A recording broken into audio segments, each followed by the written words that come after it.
هيا إيورا maxaa haysaa naagtii wiilkaygu qabaa ilaahay igu imtixaamay alla nimciyaa naagta alla uu furo maraykanku waxay dhahaa same here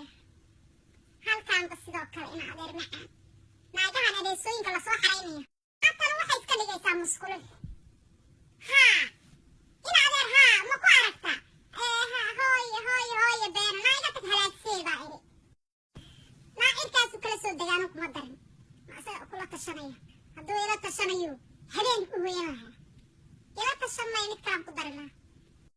dhiikar baan qaba saa markaan guriga tago bay cunadu cusbo ku beegta isleedaa cirka ha aado dhiikarkeeda habarta dhakhtarha la dhigo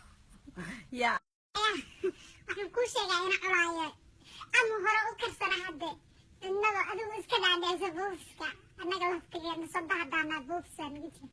waxaan u malaynayaa tanu inay tahay kuwa yidhaahda ama dhihi jira waaya gabdhaha ahayn wiil hooyadii dhimatay baan rabaa walla inaana dhimanayn dhadhawaanaha naamaha anigu waa ku baradheehayo sheekh baa u tagay wuxuu igu yiri wiilkuna waa sixiran yahay adna fanfaniin baa ku soo gaaray oo anigoo jiifaan ciq noqda habeen dhawey waxaa la yiri reerku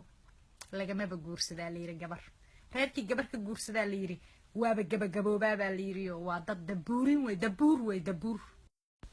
odayga habarta qabi jira waxaa la yiri asagoon shilin haysan oo cirka taagan buu ku dhintay suulay gabadhu ka qabayna waa tee bisnisyada ka xirma xuluf xaalad intuu noqdo yiri iga tagir saaqadaha iga xiran kan aan dhalayna maalin dhaweed xataa gaarigu furaha isaga xira waa asaga taayarka ka qarxa isagoo highwayga saa aniga waa turanturoodaa maalin kasta maalintuu guursaday maalintii ku xigtay SSIdo 7 sano warqad ii soo diray waraaq ordaysaa ii timid saan waxaan idhaa la gabadhu dabuursanaa weligay la iima soo diray kan uu hadda wiilkaygu qaba maalintuu soo guursaday I lose weight 7 pound baa iga dhacday maalintuu guursaday